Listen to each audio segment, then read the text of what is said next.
Dans un souci d'harmoniser et de soulager les Sénégalais, l'État du Sénégal avait annoncé la baisse des locations. Mais face au blocus des bailleurs qui avaient opposé un refus, le gouvernement avait saisi le Conseil constitutionnel pour arbitrage. Après un long bras de fer, le gouvernement sénégalais est autorisé à adopter un décret pour faire appliquer la baisse des prix du loyer dans le pays. À la place d'une loi, le Conseil constitutionnel a donné son feu vert à Macky Sall pour prendre des décrets et autres textes réglementaires pertinents allant dans ce sens. Une telle initiative, saluée par les locataires et le président de l'Association pour la défense des locataires au Sénégal, Elimane Sall, qui demande à ce que son application soit faite sur le terrain, différent de la loi de 2014 qui était censée de réguler une réduction obligatoire. Selon M. Sall, la digitalisation du secteur et la promotion de l'habitat social pourra régler définitivement le problème du loyer.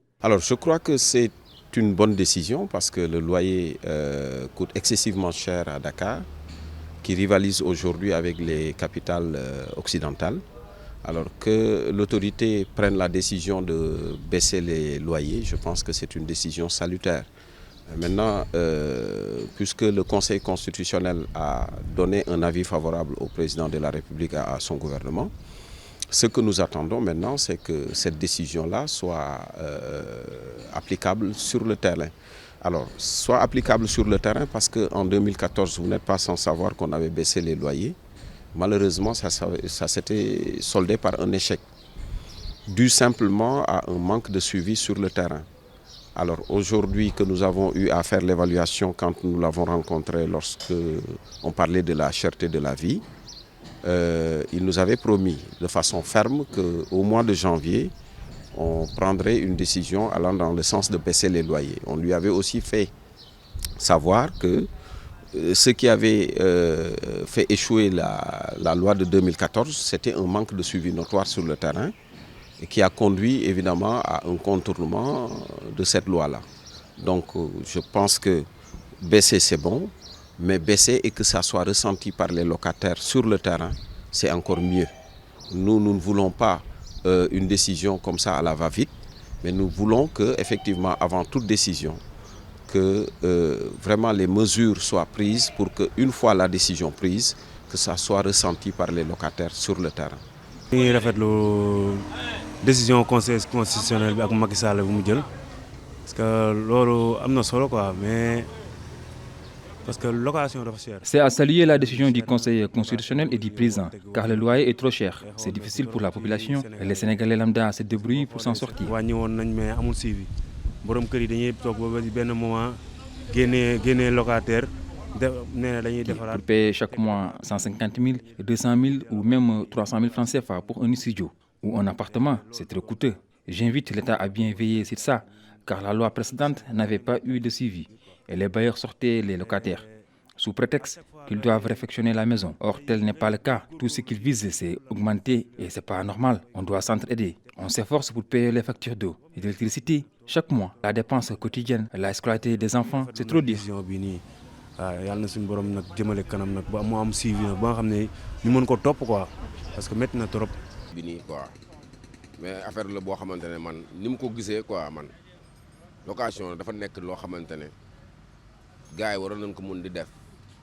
On doit faire en sorte de payer tous les 2 mois comme on le fait avec nos factures d'eau et d'électricité, car le bailleur n'a rien à perdre. Il a sa maison, ça ne coûte rien. Les locataires sont trop fatigués. Il y a la famille, et les dépenses quotidiennes, l'eau, l'électricité, et le mois passe vite. Des fois, il y a des événements comme la fête de Tabaski, qui est un moment où les dépenses se multiplient. gars yi bëri di nekk sous location di dajale ay weer yu bëri loolu affaire yooyu mooy tax parce que dafa am ay imprévus ñun.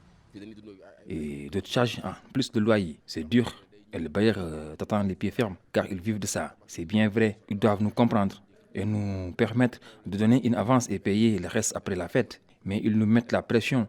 C'est pour cela des fois on cumule des arriérés à cause des imprévus qui compliquent les choses. Et payer la scolarité des enfants pose aussi problème. wala nga sa doom ñu yóbbu ko école ñu dàq ko pourquoi parce que fayul léegi li nga waroon fayee location il faut nga dagg ko fayal ko sa doom. bu ko defee moom dina doon lu baax. Ça serait une très bonne chose. Oui, ça nous arrange aussi. Et s'ils décident de diminuer le prix du loyer, c'est bien, car des Sénégalais sont des locataires.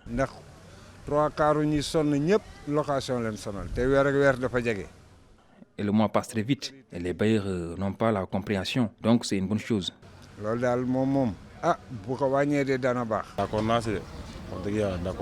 parce que le loyer dafa métti.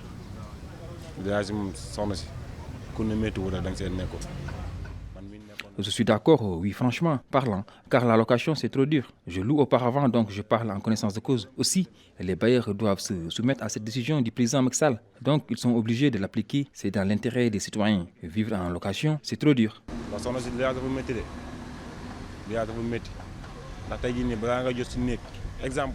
Et les pires avant de trouver où vivre pose problème. C'est l'exemple de la Médina. Actuellement, tu ne peux pas avoir une chambre à 50 000, mais à 65 000 ou 75 000 francs CFA. Et c'est de petites chambres. Si le président Macky Sall le fait, c'est mieux.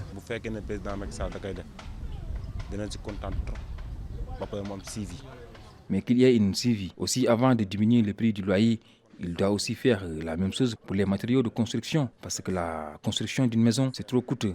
Le ciment est cher, le fer pareil pour le béton, donc il doit commencer 600 avant tout.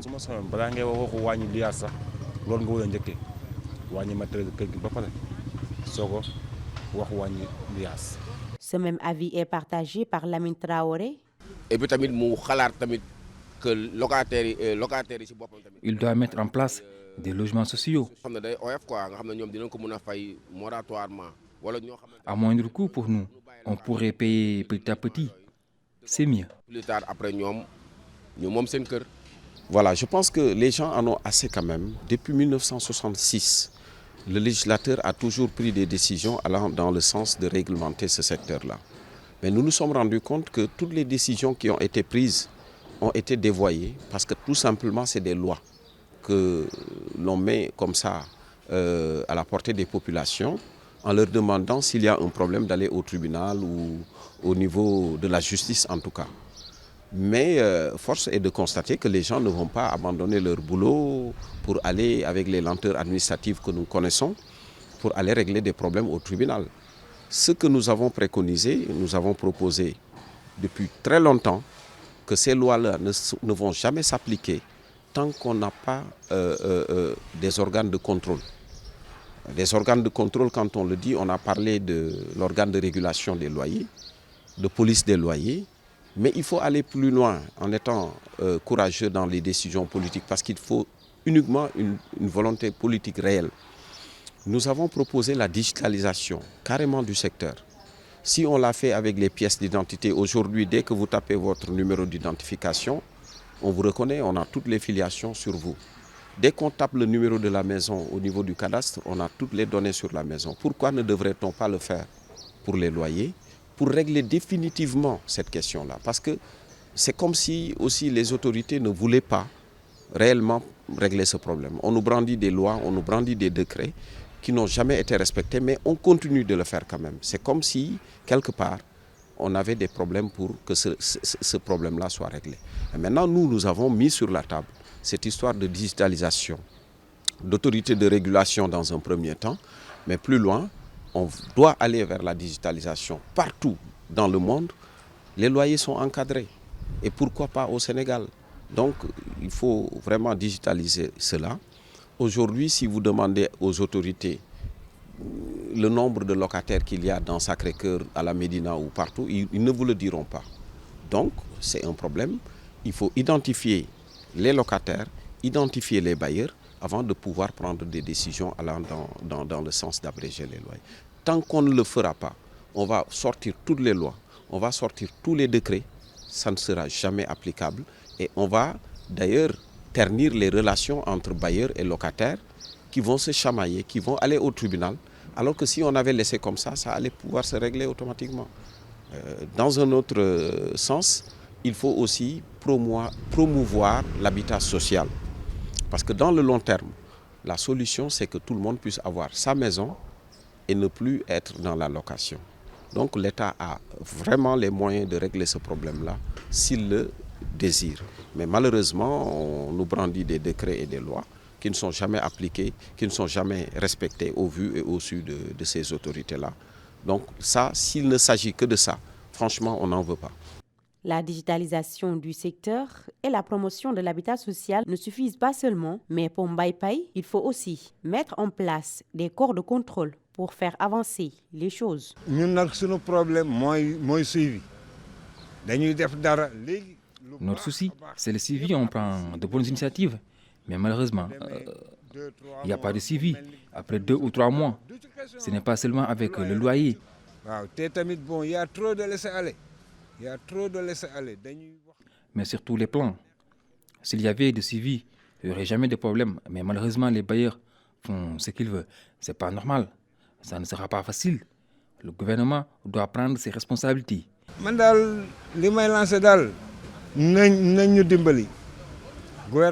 Par rapport à cela, qu'il nous aide sur ce côté, mais aussi du côté des bailleurs et de s'entraider. Parfois, ça fait partie des recommandations divines. Non. Ci xol la dimbali dafa bokk ci sartu l'islam. Comme nous recruter ay nit ñi dem di contrôler boutique yoy. Le président doit recruter des personnes pour qu'ils veillent à l'application sur le terrain. Pourquoi pas prendre des étudiants et leur donner les moyens pour le contrôle? Ça crée même de l'emploi pour ces jeunes. Et de mettre en place des sanctions. S'ils exercent ces sanctions sur quelques-uns, ils le prendront au sérieux. Boko defé ñaar ñetti nit ñu dox seen dëgg gaay gis ko publiquement dinañ xam ne kon affaire bi c'est sérieux. D'ailleurs, pour une réponse définitive et adaptée aux besoins de logement, le gouvernement avait mis en place le programme des 100 000 logements. Malheureusement, l'accès à ces logements sociaux fait défaut. Mais écoutez, les 100 000 logements, quand on l'a brandi, les gens se sont inscrits très rapidement. De 100 000, on a eu en 2-3 jours 225 000 demandes sur leur plateforme. Ce qui montre l'importance que les populations accordent à ces logements sociaux. Mais qu'en est-il aujourd'hui? Est-ce que ceux qui s'étaient inscrits massivement sur cette plateforme-là ont eu des retours? Non. Aujourd'hui, il y en a effectivement qui disent que effectivement, les logements sociaux fonctionnent. Mais de quelle façon? Si vous faites votre micro-trottoir, tous ceux qui avaient fait des demandes n'ont pas eu de retour par rapport à ça. Donc ceux à qui on attribue ça, c'est qui? Je pense que... Est-ce que c'est réellement les ayants droit?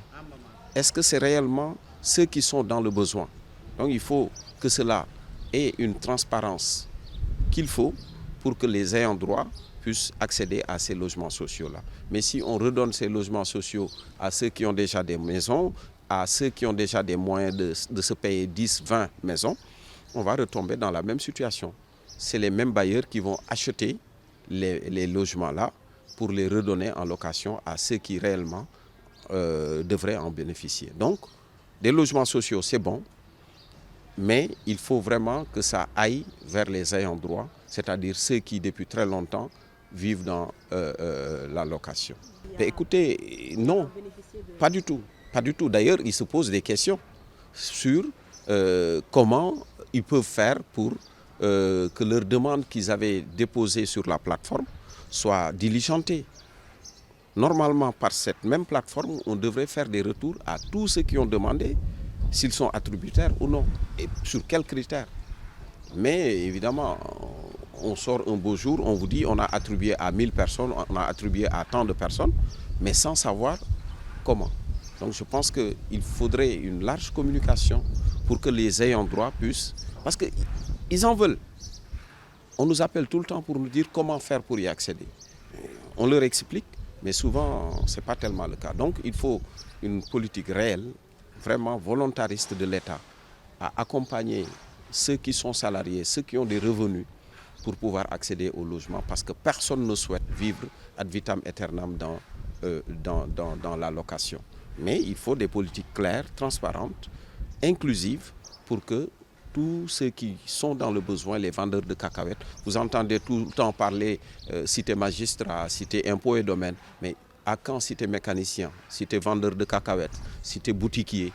On en a besoin et c'est des Sénégalais au même titre que ces gens qui travaillent dans ces secteurs-là. Malheureusement, ben voilà, c'est le constat.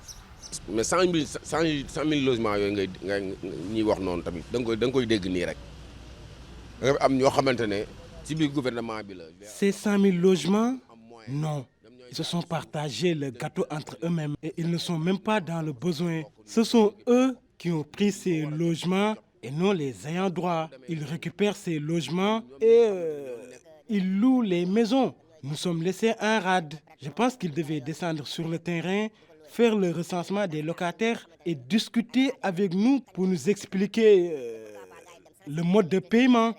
En tout cas, moi, je n'ai jamais vu ces 100 000 logements. 10 000 logements yoo xamante ne ñu ñi nekk ci biir ñoo koy utiliser ñoo koy gisee. Ces locataires demandent la réduction des 3 mois de caution à 2 mois. Ces 3 mois de caution, c'est trop. Si on prend une maison à 150 000 et donner une avance de 3 mois à 450 000, c'est dur. Et on doit se nourrir en plus avec les différentes charges de la vie. Parfois, sax da ngay gis benn courtier wax ak moom mu yóbbul mu ne la am naa benn nga jox ko déplacement fi mu lay yóbbu boo demee boo toogee say tànk ngi si biti mu war la ni bu doon moom du ko jël.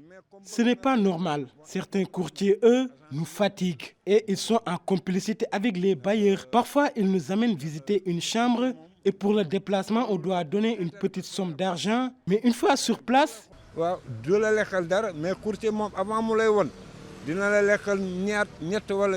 Tu es déçu. Et eux, ils savent que tu es dans le besoin, mais ils en profitent pour t'amener dans un taudis. Travailler avec les agenciers, c'est mieux. Les courtiers, eux, ne cherchent que leurs intérêts.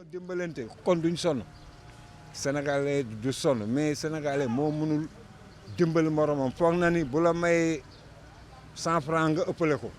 Courtier bu ñu mënta booleel moom 3 avancé la laal 2 avancé borom kër gi ko moom benn avancé moom moo koy lekk xam nga déjà loolu dafa métti imagine tey jii ma joxe exemple si maintenant. Il te demande 3 mois d'avance. Les 2 sont pour le bailleur et l'autre c'est pour le courtier. Imaginez un peu ici à la Médina. Si tu prends une chambre à 75 000 francs et le courtier te demande une avance de 3 mois, ça fait presque 300 000. Et si tu ne disposes pas les moyens pour le faire, c'est tout un casse-tête.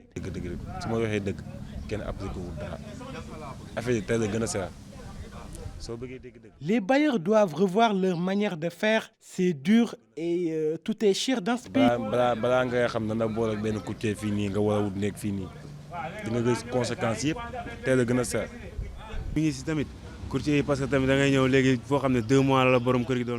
Le courtier te demande 3 mois d'avance et le premier mois, c'est pour lui. Si tu prends un appartement à 300 000 francs, 750 000 francs, ou à 250 000 et donner une caution de 3 mois, ça c'est trop cher. Pour un studio qui devait coûter au moins 100 000 francs, on te loue ça à 200 000 francs. C'est vraiment dur. Ils doivent vraiment nous... Par manque de compréhension, les relations entre bailleurs et locataires empirent la situation. C'est ce qu'explique Zakaria. Certains bailleurs, par contre, sont compréhensifs. Ils peuvent parfois patienter jusqu'au 15 du mois pour récupérer leur argent, mais d'autres, ils ne le sont pas. Surtout les agenciers qui, le 5 du mois, ils frappent à ta porte pour réclamer leur argent. De leur côté, les gérants d'agence restent fermes pour ce qui concerne la caution. Waliso donne son point de vue. L'agence immobilière, taux de gérance la am. Taux de gérance tout bariwul. Da ngay ñëw fii nga fekk fi ay employé. L'agence immobilière n'a que son taux de gérance et c'est peu. Tu viens nous trouver sur place et dans l'entreprise, nous travaillons avec des courtiers. Tu prends ton appart. Les 2 mois sont pour le locataire. L'autre mois, c'est pour l'agence. Mais les locataires ne le comprennent pas. L'État avait demandé de ne pas dépasser les 2 mois. Mais pour ce qui est des 3 mois, la plupart, si le locataire sort, on doit réfectionner la maison. Parce que souvent aussi, les locataires, quand ils partent, ils nous laissent la maison dans un état piteux. Ça avance sur le loyer c'est payé à l'avance. Donc, le 3e mois, c'est commission d'agence. Commission d'agence, souvent, nous, courtier, agent, il faut courtier. Après, nous devons réfectionner la maison. La plupart du temps, l'agence travaille avec le courtier et si c'est le courtier qui amène le client, lui aussi, il a un pourcentage. Le courtage existe partout dans le monde. Ça ne se limite pas seulement dans le domaine de l'habitat. Et nous, dans notre tradition, quand une personne te rend service, tu dois au moins lui donner sa part. En plus, le bailleur, il pose des conditions, mais si ça n'arrange pas le locataire, il peut aller chercher ailleurs. Bien vrai que ces 3 mois, ce n'est pas du tout facile. Je rappelle que la commission ne fait pas partie du travail et on ne te donne même pas de reçu. Je te rends service, donc tu me donnes une somme.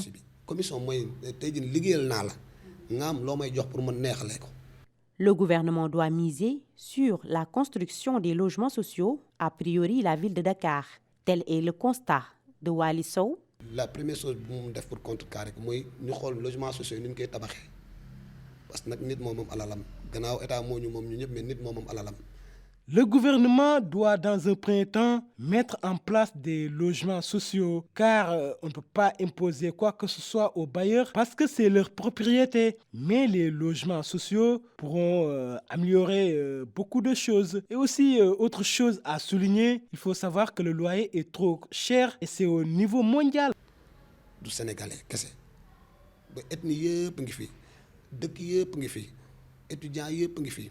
Donc loolu foo gis lu ñëpp jël rek day am inflation lépp loo xamante ne nit ñi fréquenté nañ ko. Ce qui est plus grave, il y a une grosse agglomération à Dakar. Dakar aussi est cosmopolite, donc c'est ça le problème. Pour construire aussi, tu dois décaisser une grosse somme pour acheter le fer, le ciment, le béton. Donc ce n'est pas du tout facile. C'est vrai que si on investit dans le domaine de l'habitat, c'est rentable, mais ce n'est pas rassurant. Mais ce n'est pas parce que c'est rentable, c'est assuré. Par contre, Nina Penda Faye, membre de la société civile, se réjouit de cette décision, mais espère bien que ces mesures soient appliquées au bénéfice des Sénégalais. C'est toujours une décision salutaire que de diminuer le prix du loyer. Mais ça n'a pas été suivi parce que justement, il y a toute une chaîne. Et cette chaîne qui implique le prix des matériaux de construction devrait également être sensibilisée. Et nous pensons que c'est toujours une bonne chose que de pouvoir soulager les Sénégalais dans leurs conditions de vie, leur permettre de pouvoir avoir un logement décent et de pouvoir également payer à la mesure de leur poche.